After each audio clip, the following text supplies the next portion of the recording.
Thank you. I just want to start off first of all by thanking the people at the Tax Act Texas Bowl. Thank you guys for having us, for hosting us. It was an unbelievable experience for our players. The hospitality that we received, we couldn't be more grateful.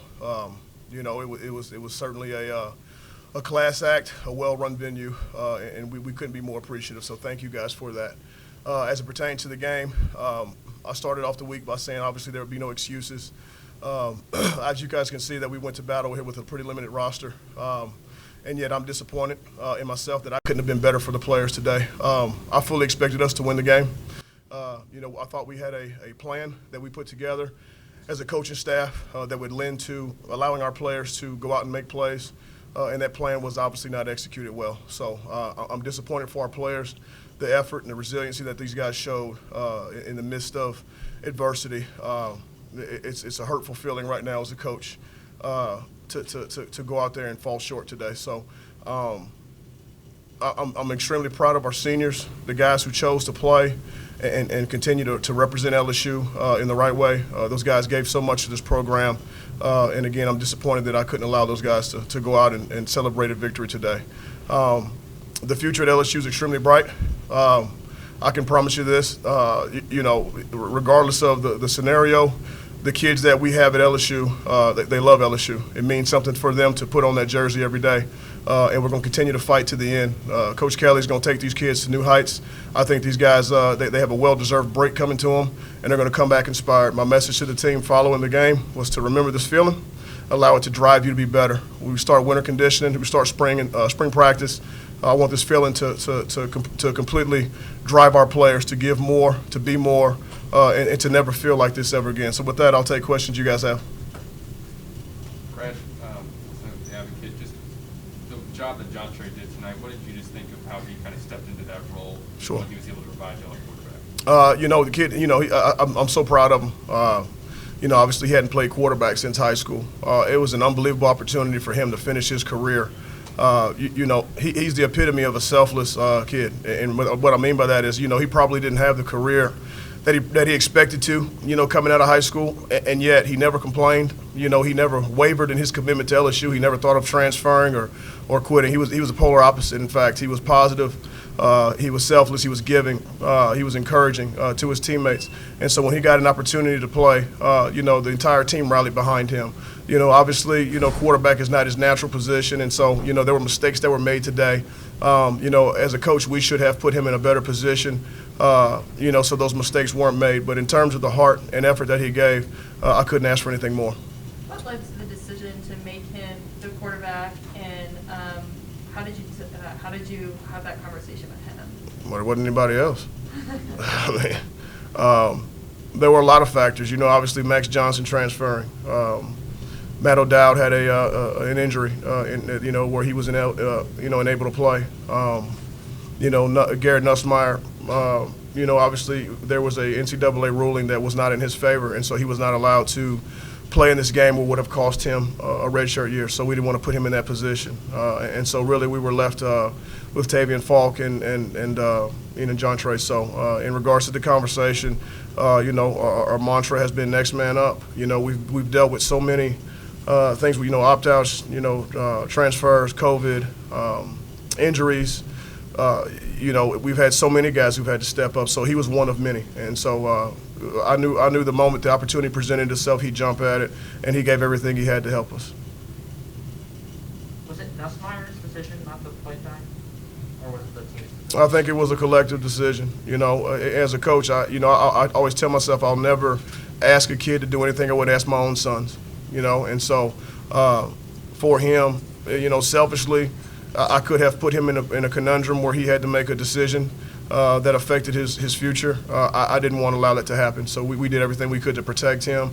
I also, again, thought that as coaches we could put together a plan that would allow John Trey to lead us to victory. So, we didn't, in my opinion, lose this game because Garrett didn't play. I don't think it came down to that. Coach, can you talk about the situation with Cade York tonight, why he wasn't able to play, and also, too, just how challenging it is to game plan when you kind of have a feel for who's not going to be in the game? So Cade was injured in practice. I won't speak to what it was, but he obviously was unable for the game, or unavailable, for the game. How difficult is it? Incredibly difficult. We had 38 scholarship players, is what we had. So I don't know what Kansas State had, but again, that wasn't an excuse for us. Our players never blinked. When I think the people outside of our program made that a bigger deal than we did. We can only put 11 on the field. That's it. So it doesn't matter. The number in the locker room. Our kids have a lot of pride in being LSU Tigers. We fully expect to win every game we play. It doesn't matter against who it is or what the scenario or circumstances are. We expect to win it. And so that wasn't an excuse for us tonight. I let the team down. I didn't put together a well enough executed plan that could have allowed us to win it, and so that's on me. Coach, maybe not an excuse, but how much did the war of attrition factor into the game? I'm sorry, pardon me? How much did the war of attrition, not much depth factor? I did my best to protect these guys. Obviously with us being limited, I had to, be smart in practice, and we couldn't afford to get one kid hurt. I mean, we could not. We were that thin, and so obviously being limited with numbers, it did affect the way that we practiced. We probably could have done more in regards to the physicality, in the nature of practice, but there was also great risk in getting our guys injured. So it showed up obviously in the first half in particular. We tackled poorly, and so I have a lot of regret about that. But I had to make a decision. In regards to how we practiced, I would rather have had our guys available for today and allow them to go out and compete than get them beat up in practice and not allow the game to go on. So, again, that's on me. Coach, there have been a lot of teams during this bowl season that have been in the same situation as you guys with a limited roster for one reason or another, and they haven't played. Hindsight, should you have played this game tonight? Absolutely. There's 10 seniors in our locker room that all wanted to play. And we would not cheat them out of an opportunity to play. We don't back down from a challenge. That ain't who we are. That ain't what we stand for at LSU. We were going to play this game. You know what I mean? It's important for us. Every opportunity we get to compete, every opportunity we get to go represent our brand, we're going to take advantage of it. And so, no, there was never a thought in our mind of not competing or playing. We expected to win this game. Coach, what did this experience mean for you in your future at LSU? Like, what did you learn through this experience? Well, I mean, I think it's immeasurable, the amount of experience that I got over the last month in regards to leadership, managing a roster, working with coaches, game planning, game time management. It gave me a completely different perspective from being an assistant coach. That being said, I feel like I was ready for this opportunity, and so I embraced it.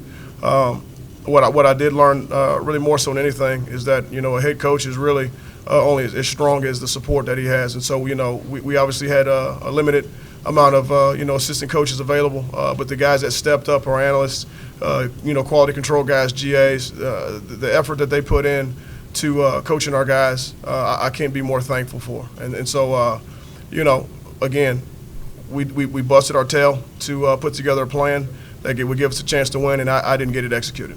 What can you share about your conversations with Coach Kelly and what you guys want to attack here in the coming weeks and months? Yeah, you bet. I think he's got a great plan. Obviously, with his experience, he's won, at really every level, and so in the conversations that we've had, really it's about, managing our roster right now. We have to recruit our roster, and what I mean by that is keeping guys, in the program, and then obviously, creating a wholesale buy-in. And I think that he's been highly successful at that. I think our guys are excited to turn the page and go compete for him. Right now recruiting obviously is a big piece of it, and so we're heavily involved with that, with trying to acquire new talent, that we can get in and develop and allow us to go play. So, I've been excited about the staff that he's hired. I think he's gone out and he's hired winners. He's brought people in, that fit the culture that he wants to build. I really feel optimistic about the direction that LSU football is going to go. So, our kids have nothing but great things to say about our strength staff. Those guys jump right in the middle of this thing and have begun coaching those guys. I think there's a ton of excitement around this change. Coach, you guys could have easily folded, fighting back like you guys did till the very end. Under your leadership, what did it mean to you to see them? There was about, roughly 2 minutes left in the game, and I obviously had to to make a decision. Do you just eat it and let the clock run out and concede victory? And that isn't who we are. We're from South Louisiana. We fight to the end. We represent toughness. That's who we are. I was taught that from the time I was a little boy. You finish what you start. And so there was a very slim chance we can come back and win that game. But to see our guys score a touchdown as time ran out, to me, it's really metaphoric for who we are. We're going to fight to the end. The circumstances, the adversity, what's going on around us, it doesn't matter. We ain't ever going to quit. And so I hope our players take that with them. Not only in football but in life. When the chips are down, when you take a punch, you don't fold. You keep fighting and you keep fighting and you keep fighting. And so we did that today. We just fell short. Coach Davis, Besh went through warm-ups. Was the plan always not for him to play, or what happened with Jack? So Besh is recovering from COVID. Obviously, you guys can understand what COVID does to our young people and really adults for that matter too. So he had a bout with COVID. He was committed to playing. I don't know that he was physically perhaps in the best condition, and so we wanted to limit him to really not allow him to go out and get hurt. I think if we would have allowed him to be utilized in a heavier role, he would have jumped at that opportunity. But again, for me, I'm never going to ask a kid to do something I wouldn't ask my own children to do.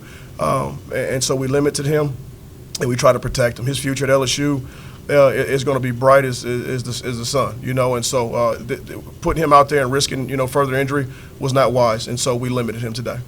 Coach, can you take one final question, please?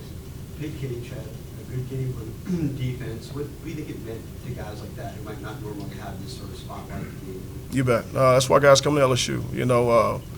It really is hard to explain. What it means to be able to strap up and go out there on that field and wear that purple and gold. There were so many guys that got their first quote unquote opportunities today. Jaquelin Roy. Greg Penn, seeing him out there running around. Obviously John Trey Kirkland. There were so many guys. Pig Cage, for example, as well. It really is hard to explain. I mean, the sense of joy that those guys had to go out there and be able to lay it all on the line for LSU. Those kids have a ton of pride. It means something for them to play here. Their teammates rallied around them. Again, I wish I could have done a better job to allow those guys to have success today. You bet. Thank you, guys. Yep. Sorry for letting your house down. Sorry. All right.